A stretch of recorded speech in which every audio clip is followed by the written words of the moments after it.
Welcome back, everybody, to the show. Once again, we are chatting about a book being released by Titan Comics, which is set to be released this fall. And we are talking Alva in the Dark. And with me are, is it Axel? Yes. Sorry. Yeah, Okay. that's it. And Daniel. So I will let them each introduce themselves and let, first off, tell you about their part in the book. So, Okay. Yeah. So who should kick off? You go. Okay. All right. Okay. Well, hi. My name is Axel. I'm the writer of Alva in the Dark, which is coming out from Titan Comics in September. And Daniel below me, he can take off from here. Yeah, right. So I'm the other part of it. I'm the artist. Yeah, that's it. okay. Why don't, before we get into talking about the book, why don't you tell us a little bit about yourselves? Yes. First off, about how you got into reading comics and what made you want to, get into, start making comics. Okay. Well, I'm happy to kick off. When I was a teenager in Copenhagen in the 80s, comics was the thing to do for a lot of me and my friends. And we used to meet on a regular basis to make comics together. And, for a while, we even rented an old hairdresser salon in Copenhagen that we basically repurposed to be a comic studio for all these young people. Then I got waylaid for a bunch of years by doing VFX and animation for a lot of TV and movies and stuff. And a few years ago, I rediscovered comics, and also this kind of long dream of having something like in that media, and reached out to some people, including Daniel, who was interested in giving it a shot to do a project together. And do you remember the first comic that you read or picked up and made you want to, kind of, immerse yourself in? Well, being Danish, we had a lot of the French and Belgian comics here. So of course you would start off with Tintin and Asterix and the sort of the classics, Gaston Lagaffe, and then you'd move on from there.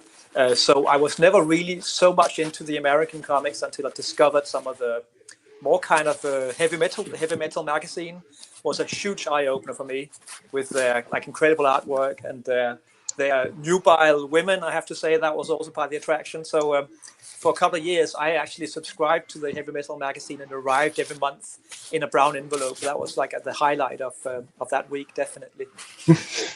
All right, Daniel. How about yourself? How did you get into comic books, and both as as a reader and as a professional? No, it's a fairly similar trajectory. I also started out with the Franco-Belgian stuff, and I also a lot of Donald Duck and Karl Barks, that kind of stuff. I found very early on, and I was drawing from the very beginning, so I can't really sort of pinpoint it. I was drawing and I was reading comics, and what I was drawing became comics. But then, I had to grow up and have something similar to a career and a job, and it happened to be also in the VFX industry for a bit and other neighboring sort of areas. But it took a while to finally get back to comics, which might be my first passion, maybe. Yeah. Nice. So let's jump into Alva in the Dark. First off, kind of give us, the overview and the inspirations behind it. Well, it's kind of hard to say what the inspiration behind it was, but the whole thing started with that I had an idea about somebody scaling a building, like some kind of not normal person, not a superhero, but somebody with exceptional talent, and that idea about something from another time entering a modern building sort of stayed with me. there's a very famous Scandinavian, actually, I've got to be honest and say Swedish, not Danish, writer, John Ajvide Lindqvist, who has written a book that was turned into a film called Let the Right One In. And he was the one who like kind of opened the door to me about having something which is fantastic, but also realistic at the same time. And he does that fantastically well. And that's something I want to pursue with this. This sort of the merging of these two worlds. And then Daniel was luckily really interested in sort of trying to do the visual side of this sort of adventure. And we then together did a pitch where, you know, we wrote a short segment, and Daniel did, you know, the artwork for that. And then Daniel was instrumental in getting this out to, I don't know how many publishers. He just, you know, sent it out to, I don't know, how many was it, Daniel? 30 publishers more, maybe? Yeah, I don't know, something like that. Yeah. Yeah. But actually, it was one chapter before that when we did do that's true. a different kind of pitch, right? A more sort of that's realistic that we then sort of recalibrated and kind of zoned in on trying to make a Franco-Belgian manga, let's say, more comedic, maybe more more plasticity. Because we sent it out first, and we got no response really to speak of. And then Daniel came back to me some months later and said, "Hey, maybe we should look at this again and tweak it." And then Daniel sort of, and you have to correct me if I'm wrong here, Daniel, but you sort of turned it into a slightly more, a bit looser style. A little bit more dynamic, and as it's a Franco-Belgian American / Japanese sort of melting pot, and that caught the attention of a couple of publishers, and a lot of them we still didn't hear from. I have to say. That's so. Anybody out there looking to publish their comic, don't take it personally if nobody responds. It's just the way the world is. So how did you guys, come to know each other and collaborate together? It's through social media. I think we connected somewhere during the COVID pandemic online. I saw Daniel's stuff on Instagram and was blown away by the work he did. And then I reached out and said to Daniel, "Do you want to maybe at some point do something?" And I have a feeling that a lot of other people reached out and did the same to Daniel, but for some reason he thought this project might be worth spending time on. Yeah, that sums it up. Yeah. So, in the book, who are the main characters, and what is the main through line of the story? Well, it's a road movie, really, but just done as a comic book. As we mentioned before, both Daniel and I have a past in movie making, and I think that sort of carries through to the way that we communicate about how to make comic books. So it's very much it's quite a cinematic story in that respect. So it's a road movie. It's about a couple of small-time burglars who break into an apartment block in Stockholm and unleash sort of an old being, like a 9-foot tall witch, who's really pissed off about having been locked up for a long time. And basically that encounter sets in motion this whole other adventure and releases all these other stories in the world. And our character Alva, she's confronted with her own past, her own family, but also with this kind of whole sub-world that she never knew existed before. So, how you said that you've mentioned that you both have backgrounds in animation stuff. Was there a learning curve when you translating this to the comic book page, both writing and art wise? Well, I think that the way that we work is probably a little bit unique. Is that we try and let the other person get on with it, because I think Daniel was very strong on the story as well and stuff, and sort of, but we had to sort of at one point say, okay, you handle the visual side, I will handle the story, and then we trust that the other person is doing something that's going to work. And I can only speak for myself, but when Daniel's been presenting his drawings, every time I just thinking, wow, this is even better than I imagined. But the way that we do it is that I basically write a script, which is like a movie script, but more detailed. And then Daniel basically then decides completely where does he want to put the camera, where does he want to, what frame. It's not like broken down at all. So it's not you're learning. Oh, sorry. I just wanted to all right. Go ahead. Go ahead. Sorry. Yeah. So I mean, a learning curve. Even though this is sort of our first venture, I mean, I feel that everything I ever done has sort of borrowed from the language of comics. So I don't see myself as a newcomer, even though I kind of is. Yeah. So as your script wasn't a panel by panel breakdown. No. You gave him the script and let him translate it to the page. Yes. Yeah, exactly. That's the way we realized very quickly that it was the best way. That Daniel's visual language is better, and I think that also that the work that comes out is better for it. That there's a freedom, and also our publisher, Glénat in France, were very gracious about saying, okay, we'll add some more pages. It's no problem. They were not that difficult about that side of it. And Daniel, when you were taking, the script and translating it to the page, how did you, interpret? I feel that Aksel probably has a pretty clear idea of how the things could be presented on a page. So that's my assumption. It's not like random. It is, even though it lacks page breakdown and panel suggestions, it has the very sort of clearly defined beats, let's say. So it's all about how much space to give each thing. And I think I wanted to sort of employ some sort of manga-esque type storytelling. So maybe I was using more page real estate than was originally intended, perhaps.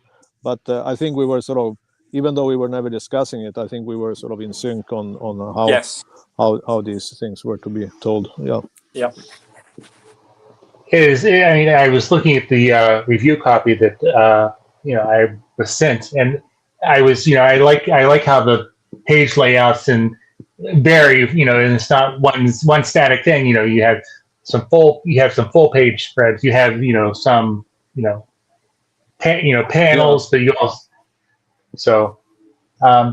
so Daniel, tell us a little bit about your creative process. How do you do your art? Do you work traditionally? Do you work digitally, or kind of a hybrid of both? It's the latter. It's a hybrid.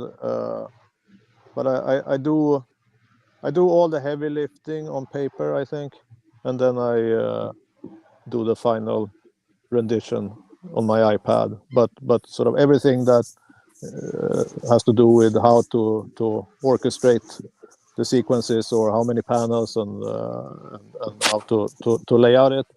All of that is done on paper. For some reason, I think my thinking is clearer when I do it on paper than when I am on the iPad. So yeah. And what about your process writing? Oh, it's super painful. No, it's kind of it always starts with an idea. You have an idea for something, you're not quite sure what's going to be, and then you sort of try and lift the carpet up and see what's underneath, and then you discover all kinds of stuff, and it's like a puzzle. There's a bit that might be missing, but it's there somewhere. So it's very much kind of putting the pieces into place and making the whole thing a coherent whole. But my challenge with this is that when it comes to writing, you have two types of people. You have the people who plan everything before they write. They got the whole story worked out in advance with synopsis and beats and everything. And then you have people who basically just write as they go along. And my kind of natural state is that I just write and then see what happens later on. But in the real world, when you have a publisher and you have an artist, you can't come to them and say, hey, I've got something, I'm not quite sure where it's going to go, but it could be cool. You've got to work through that that sort of story to get the beats and to get the structure before you actually start writing it. So it's I'm doing against my better nature, but it's the way it works and it's the way the world works. So yeah, you gotta basically. I'm working with something right now where you basically sit and with an Excel doc and get ideas and just put them in there, move them around, and try and make a coherent document out of it before you even start writing. So Daniel, let's kind of talk about your creative influences, because as we've been talking, you kind of mentioned that the work in the book was influenced by a bunch of different styles. Who are your creative influences when it comes to doing your art? Yeah. No, we only mentioned the Franco-Belgians. That is unfair. No, I mean the stuff that really sort of is part of, I don't know. So it informed me when I became a teenager, or a little ahead of that maybe, or Will Eisner and Frank Miller. Those were the main guys that sort of broke open the thing, explained comics to me. And I mean, I like a lot of other stuff. Of course, I like a lot of sort of more mature European comic book creators also. But when it comes to the storytelling stuff, I feel that I Will Eisner and Frank Miller, they're almost the same person in a way, artistically for me. They sort of represent the same thing. They are experimenting with the form in a similar fashion, and that was the thing that made a huge impression on me as a tinier person. How about you, Axel? Yeah, well, I had to say that Frank Miller as well has been something that I really sort of had admired. Also, Bill Sienkiewicz. I mean, I might not have mentioned this before, but I did actually used to draw comics myself, and I still dabble in illustration. But I remember seeing the Bill Sienkiewicz the issues, Stray Toaster, and his is it Elektra? Is it Elektra he did, or was it Daredevil? Where it's this kind of Elektra Assassin. Yeah, where he's just done this incredible, we would sit there and just not understand how he'd actually put the color on the page. It was just this miracle.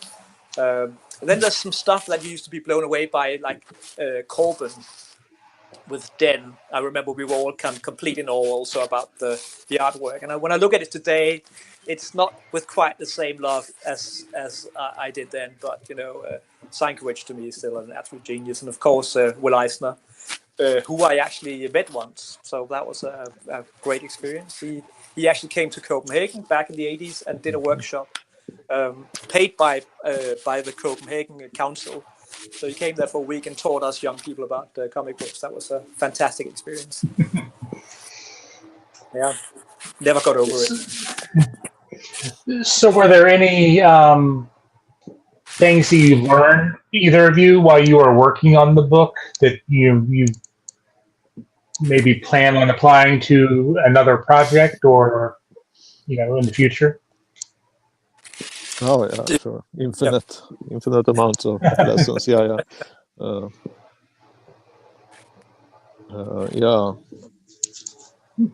I mean, I don't know.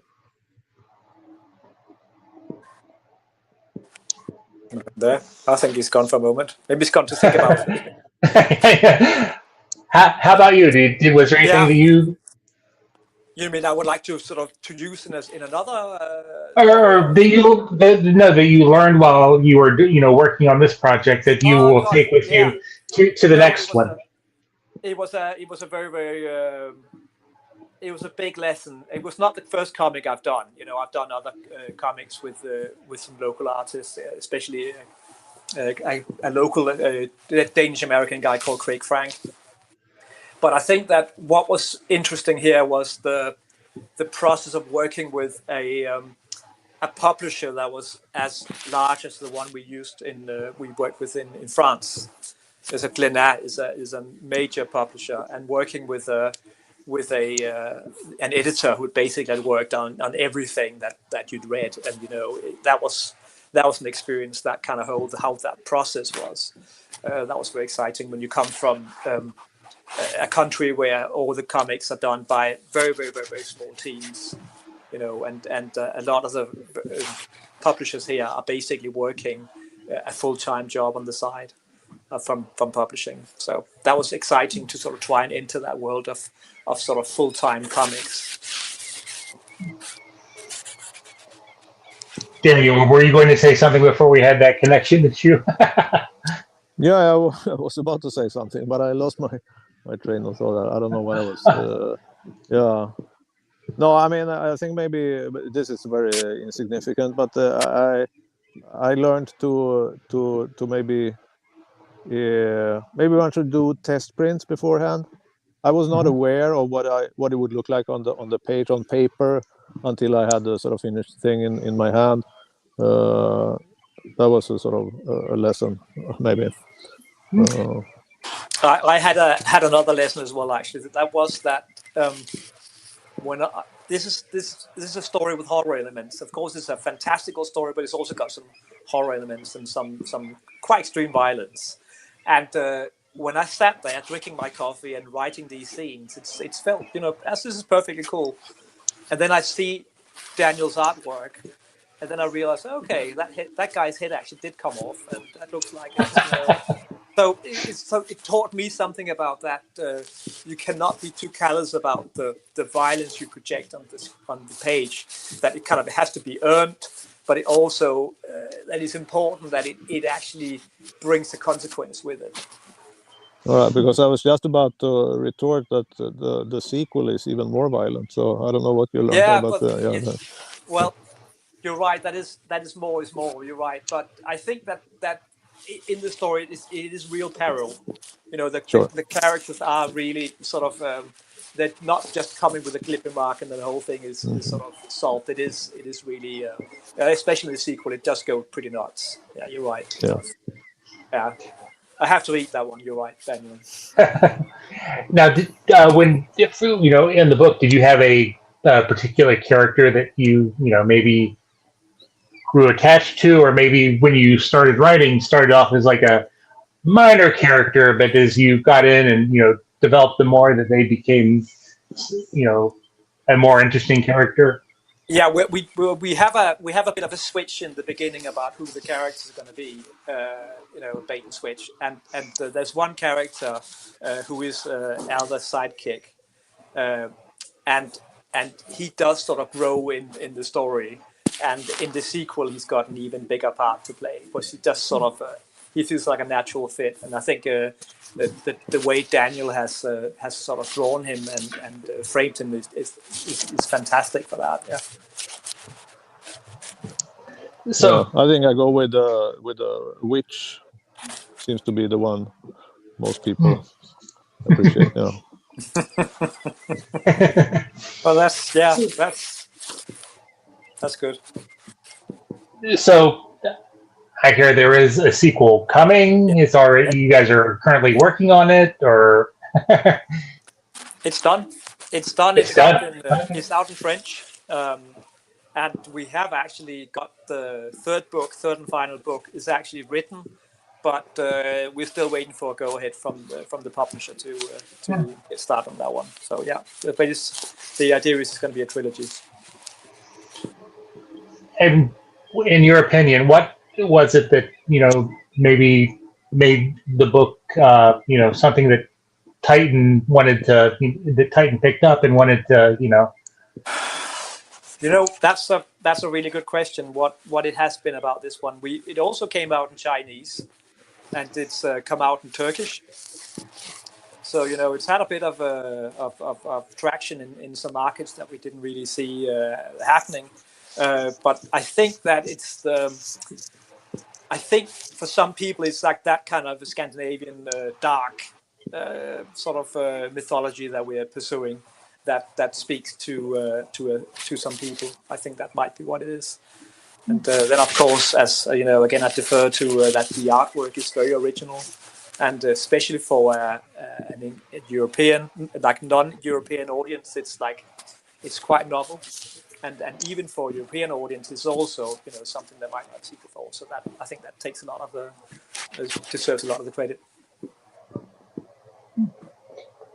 So is there anything else about the book, about the experience that you wanted to make sure that people knew about? I would actually say that we have all these mythological. Sorry, English is not my first language naturally. Mythological animals and creatures and people, and most of it we have just made up. So we have kind of looked at the Scandinavian mythology, and then we say, hey, this is a great starting off point, but we're not actually, it's not one-to-one sort of stories you can go and pick out of Scandinavian folklore.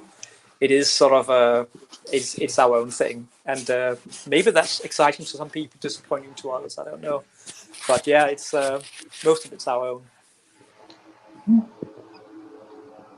So as we kind of, wrap up, why don't you give kind of like a last pitch for the book and where people, can find more from both of you? Do you want to kick off, Daniel? Last pitch for the book. Yeah, I mean, that is not my forte, but you can check out the artwork and see if it sort of strikes a chord at my Instagram, which I unfortunately forgot the address to, but I think it's my name mainly and something else. Yeah, stay tuned. Okay. Well, I just want to say that we had a blast doing it. I think it's been a privilege to, in our advanced stage, to actually move back into comics and find an audience. That's been, a dream of mine. So that's just something I'm super grateful about, and I'm super grateful that I've met some cool people who do great work. And to be honest, I think that when I handed in the script for this book, I honestly, it's one of those times in my life where I cannot do better than this. If this is not good enough, then I'm sorry. I've given it everything I could, and so I think the story was as good as I could make it, and I'm quite proud of that. And I really hope that Daniel feels the same way about his art. That this is. I'm sure he's got things you want to change now, but generally he's looking at that thinking this is good work, and I think people will like it. So if you had to sum up the book in one, short little paragraph, how would you pitch that? It's cold, it's dark, and it's exciting as hell. All right. Well, the book is Alva in the Dark, and it comes out in September from Titan Comics. Yes. I want to thank both of you for taking the time to chat this afternoon, and once the second or third book comes out, if you'd like to come back and chat about that, we'd love to have you back and find out how the whole experience turned out, and if you learned anything more as you guys worked further along. That's great. Well, thanks for having us. It's been a pleasure. All right. Well, again, thanks, and have a great day.